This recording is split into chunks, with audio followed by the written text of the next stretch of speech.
گھر میں کون سے 5 مقامات ہیں جہاں شیاطین رہتے ہیں، ان سے محتاط رہیں۔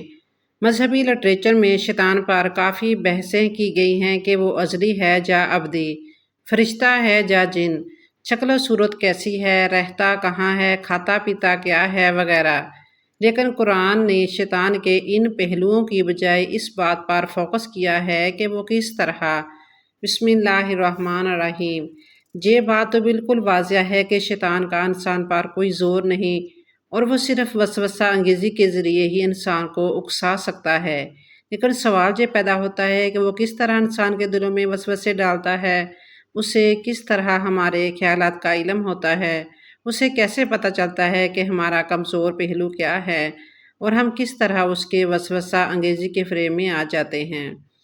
انسان کو گمراہ کرنے کے لیے شیطان کا پہلا حملہ اس کے خیالات پر ہوتا ہے، جیسا کہ رسول اللہ صلی اللہ علیہ وسلم نے فرمایا کہ شیطان انسان کی رگوں میں یوں دوڑتا ہے جیسے انسان کا خون دوڑتا ہے۔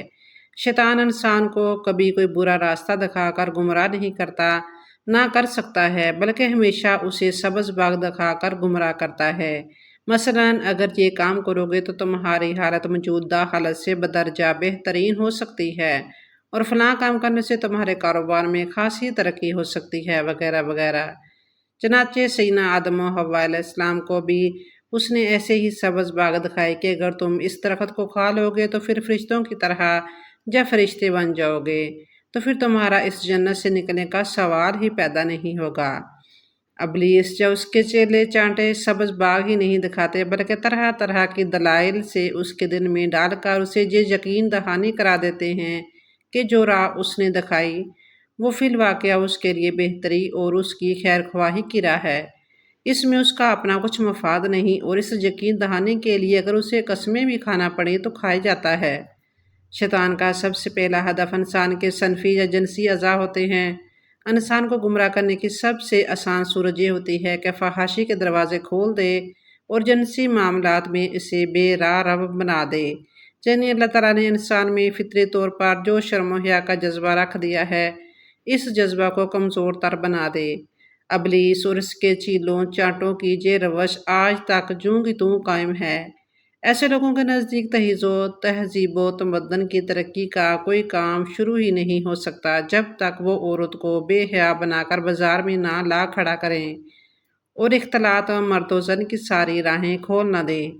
عورت کے گھر میں رہ کر بچوں کی دیکھ بھال کو ان لوگوں نے عورت کے لیے قید کرنے کا نام دے رکھا ہے، اور پردے کو ترقی کی راہ میں سب سے بڑی رکاوٹ قرار دیتے ہیں۔ یہ سب کچھ شیطان کی سکھائی ہوئی چالیں ہیں۔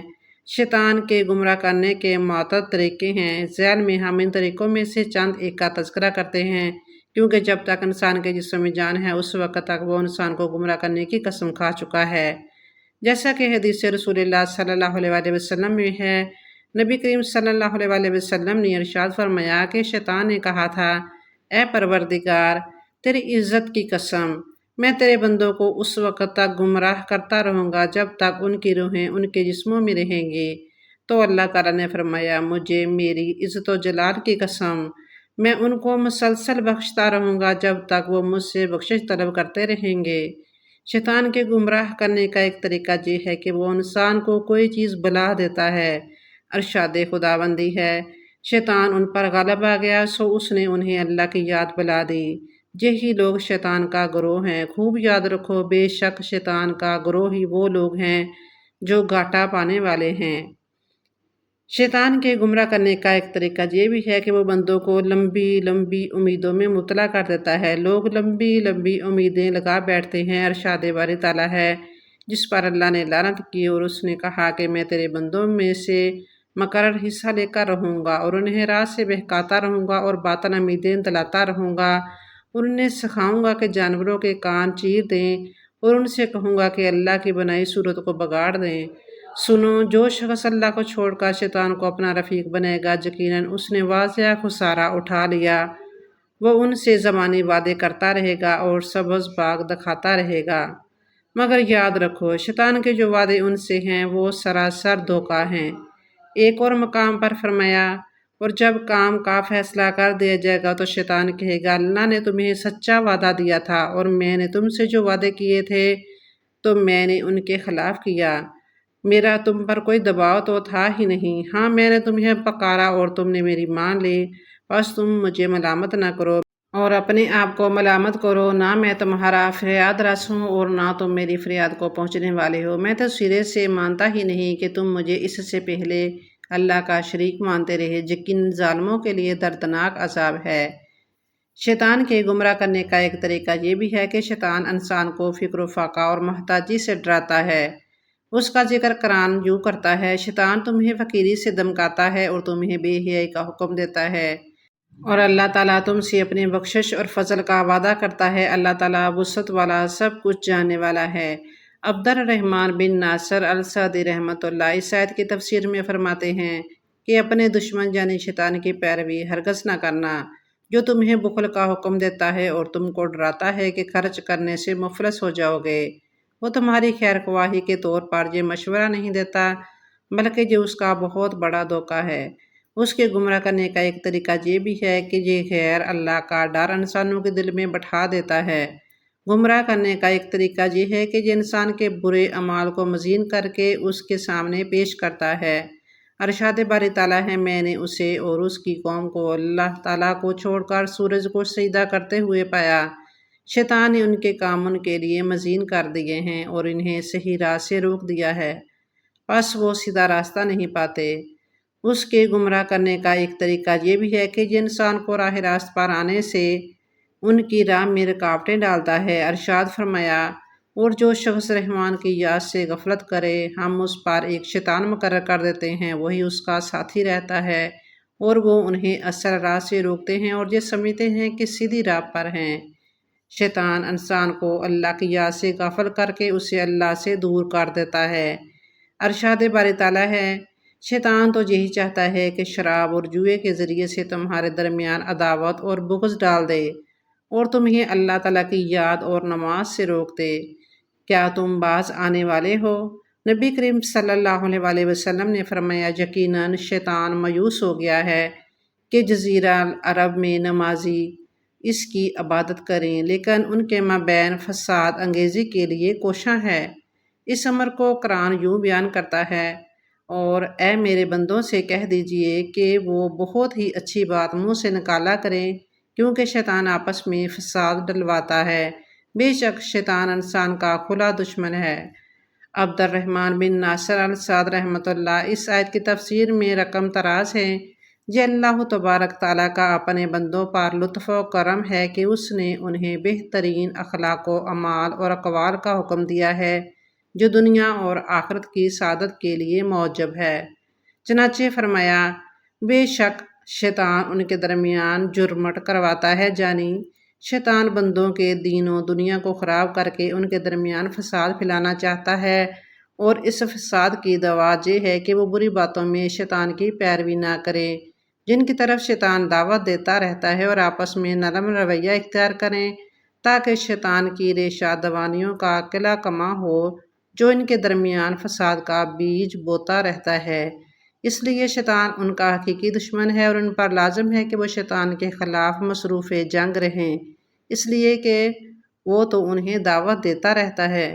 شیطان کے گمراہ کرنے کا ایک طریقہ یہ بھی ہے کہ یہ انسان کو شکوک و شبہات کے لک و دک صحرا میں بھٹکا دیتا ہے، خواہشات کے پیچھے چلاتا ہے، برائی اور بے حیائی کا حکم دیتا ہے۔ گھر میں 5 مقامات جہاں شیاطین رہتے ہیں ان سے محتاط رہیں۔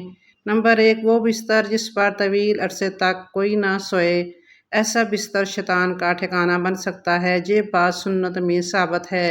رسول اللہ صلی اللہ علیہ وسلم نے فرمایا، آدمی کے لیے ایک بستر، اس کے اہل کے لیے ایک اور بستر، مہمان کے لیے ایک اور چوتھا بستر شیطان کے لیے ہے، لہذا بستر کو تہہ کرنا اور ہر 2-3 دن بعد اس پر قرآن آیات پڑے ہوئے پانی کا چھڑکاؤ کرنا چاہیے۔ نمبر 2، حمام یعنی غسل خانہ۔ یہ تو سب جانتے ہیں کہ شیطان غسل خانے میں قیام کرتے ہیں اور وہ شیطان سب سے ناپاک ہوتا ہے۔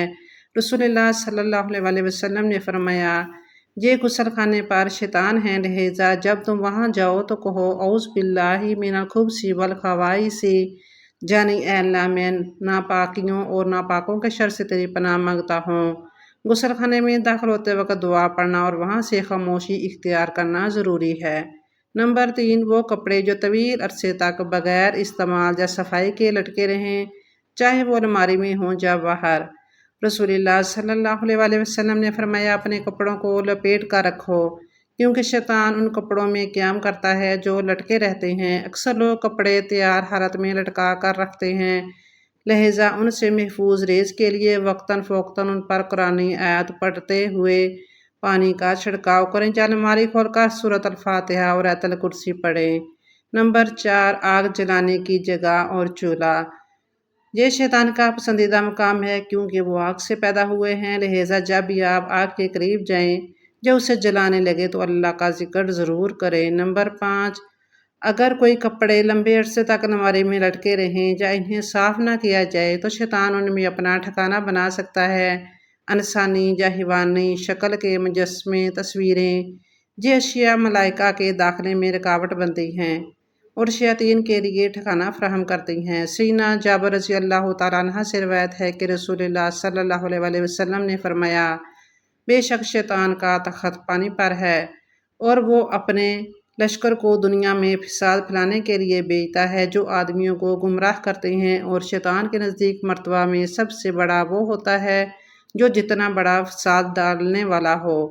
ان میں سے کوئی آ کر کہتا ہے کہ میں نے فلاں فلاں کام کیے تو شیطان کہتا ہے تو نے کچھ نہیں کیا، اور جب کوئی آ کر بتلاتا ہے کہ میں نے فلاں شخص کے ساتھ اس وقت تک رہا جب تک کہ اس کے اور اس کی بیوی کے درمیان جدائی نہ کرا دی، تو شیطان اسے اپنے نزدیک کر لیتا ہے اور کہتا ہے ہاں تو نے بڑا کام کیا ہے۔ اللہ ہمیں اور آپ کو شیطان کے شر سے محفوظ رکھے، آمین۔ ویڈیو اچھی لگی ہو تو کمنٹ سیکشن میں اللہ کے 99 ناموں میں سے ایک نام ضرور شیئر کریں۔ جزاک اللہ خیران۔ اللہ آپ کا اور ہمارا حامی و ناصر ہو۔